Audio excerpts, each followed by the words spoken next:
This man divorced his wife because she was the breadwinner. Now he asks for help because he still loves her. I still love her. Made this burner account today so I could really get this off my chest. I, 34-year-old man, have been separated from my wife, 33, for a couple of years. Known each other since we were kids and have been together since our adolescence. We separated amicably because honestly I was tired of being a less than stellar provider. For context, my wife is a lawyer and worked hard to get to where she is. I'm a stay-at-home writer who didn't make any real money until the last few years. Me being a stay-at-home worker meant that I've always been around for our kids, an 11-year-old girl and twin 6-year-old boys. If my wife was my universe, my kids are the stars in it. So I decided to go and get my shit in order, and she understood since her being the only breadwinner wasn't an issue, until it was, and we went our separate ways. I went and upped my craft and have been getting more and more job opportunities, so I'm now financially better off. I'm still not making lawyer money, but I'm definitely good enough to handle things now. It's been a few years, and in that time I've come full circle with a lot of things, like the passing of my father and my own personality flaws. And amidst all the discovery, I discovered something that I think I've always known. I still love her. Big surprise, but bear with me, I can't shake this feeling in my heart that she's still the one for me. So I first felt this a year ago when I saw her at a family get-together. She brings my kids and obviously stays to chat with my family since they obviously enjoy her company, and I couldn't take my eyes off her. She was gorgeous. No biggie, I'm probably just alone and stupid. Thought nothing of it. A few weeks later, I was dropping off our kids at her house after they had spent the weekend with me. She was in the same damn pajama bottoms she's had since college, and her hair was in a top bun. And she was still gorgeous. Now I'm worried. So I talked to my therapist about it, and over the next few months, I focus on other things. I get in better shape, change my hairstyle, and for the first time, I'm even growing facial hair. I'm working on me so that I can eventually tell myself that maybe I was just lonely and going through things. Well, 6 months later, here I am to tell you that I still love her. Now I don't care how she feels, but I'm sure of it in my heart of hearts now that I love her with every fiber of my being, and truthfully I don't think I've ever stopped. So what's stopping me now? I don't wanna overstep. Maybe she's not feeling that way anymore, maybe she's moved on, who knows? I also gotta be mindful of my kids. Last thing I wanna do is get their hopes up with something that might never happen. Lastly, how can I make sure I don't mess this up again? Things are going really well for me, but I'd give it all up to have her back in my life. So Reddit, think y'all can help your boy out? Update. So I just got back from the date. We went to this restaurant that we used to like before we had kids. I didn't know what to wear, so I just went kind of business casual, and she was stunning as per usual. We ordered appetizers and talked about some lighter stuff, like how our daughter loves soccer, how the boys are starting to look more and more like me. They some little chunky things, but I love them, and she made fun of me for getting the same appetizer I always get. Why mess with perfection, right? So as the night goes on and we finish out dinner, I worked up the nerve to just tell her the truth, and do it so I wouldn't overwhelm her. I told her that I was proud of her for everything she had done, especially in her career, and how she's always been a great mom and person. She immediately stopped eating, looked at me and said, "Are you dying?" Needless to say, I laughed pretty hard. I was gonna say something corny like, "No baby, I'm dying without you," but I figured this wasn't the time. I just said, "No, I'm okay, I just wanted you to know that I appreciate you." And she in turn told me that while she appreciated it, she wished that I was around more. I told her that I'd never turn my back on our kids and that I want to be with them even more. But she said it wasn't about the kids. She wanted me to be around more for her. I asked her what she meant, and she just unloaded on me, telling me that she always believed in me and that when I left it made her feel like she wasn't good enough. I told her that I was sorry and that I never meant to make her feel that way. She said the reason we weren't divorced is because she didn't want to admit to herself that it was over, that the man she's loved her whole life could up and decide that the relationship we built together wasn't enough. I stopped her right there, and I told her everything. And I mean everything.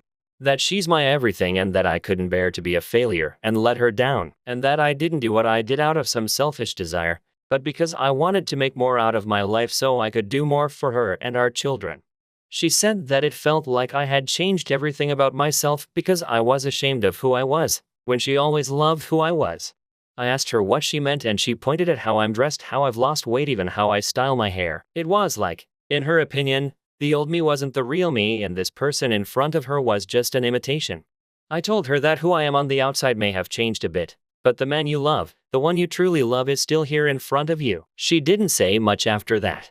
I paid for dinner and decided to take her home. Maybe it was all too much. So we're driving back and I look at her while I drive. She's still a bit emotional from dinner. I plug in my O cable and I play the song Always Be My Baby by Mariah Carey. She loves that song so much I must have heard it a million times, and I start to sing it to her.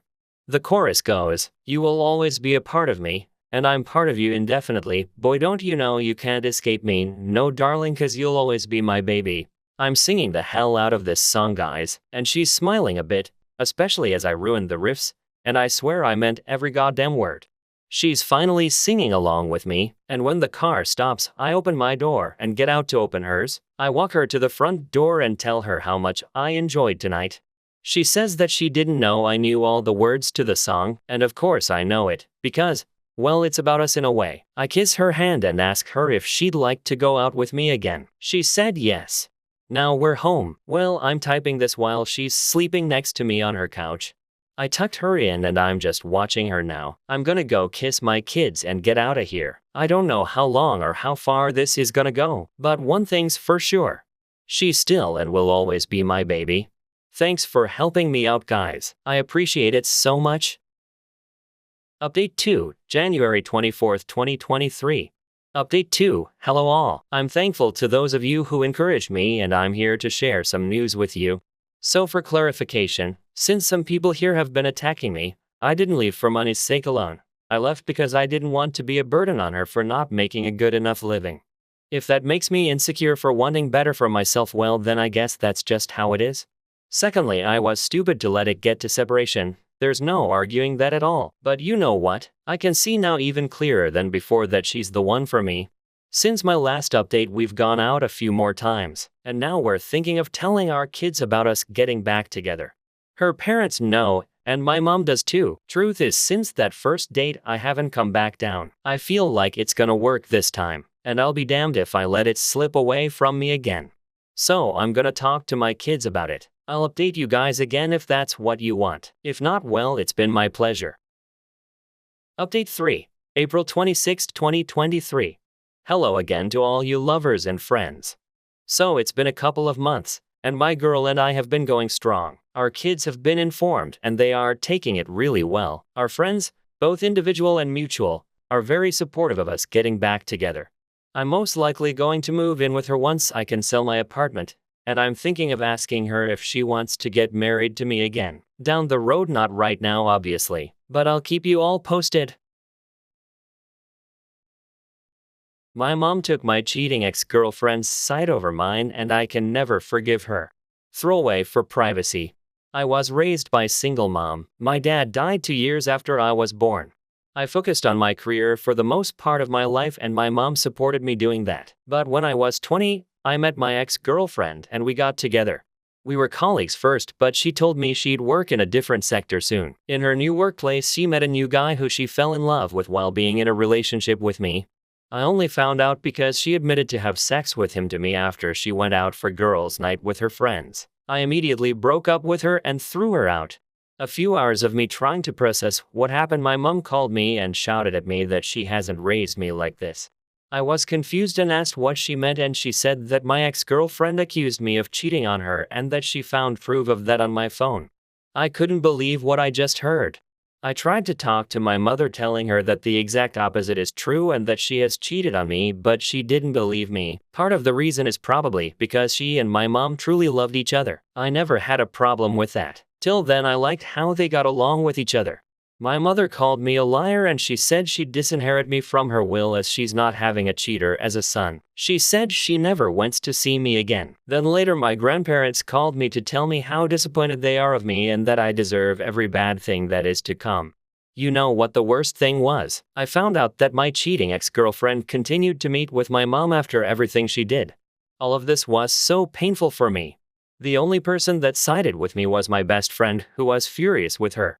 I talked to him and he hugged me and I cried in his arms. I know many people would think that's unusual for two guys, but his support really helped me getting through this.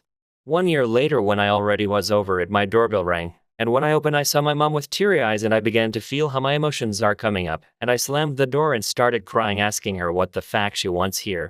She said she wanted to talk to me and that she was so sorry. After she begged for 15 minutes straight, I gave in and opened the door. She said my ex admitted that she cheated when she was drunk. She apologized profusely and said that she knows that she failed as a mother, not believing her own child. I told her that I accept her apology, but I don't want to see her now and that I probably can never forgive her, even though she begged me to forgive her. Over the last few months, she started calling me daily just to hear my voice, as she said. She said she missed me, then apologized again and asked if I could just come over. Her voice always sounded kinda painful, and she always says how much she loves me and that even she could understand that I hate her. She cannot live with this thought on her head. I don't even hate her. I still love her. She is still my mom, but the trust is broken. I can never trust her again, because what if I got into a relationship again? Who says that she wouldn't just believe their word over mine again? I appreciate her efforts, but I just cannot forgive her or even see her now, and I hope she understands that I need time.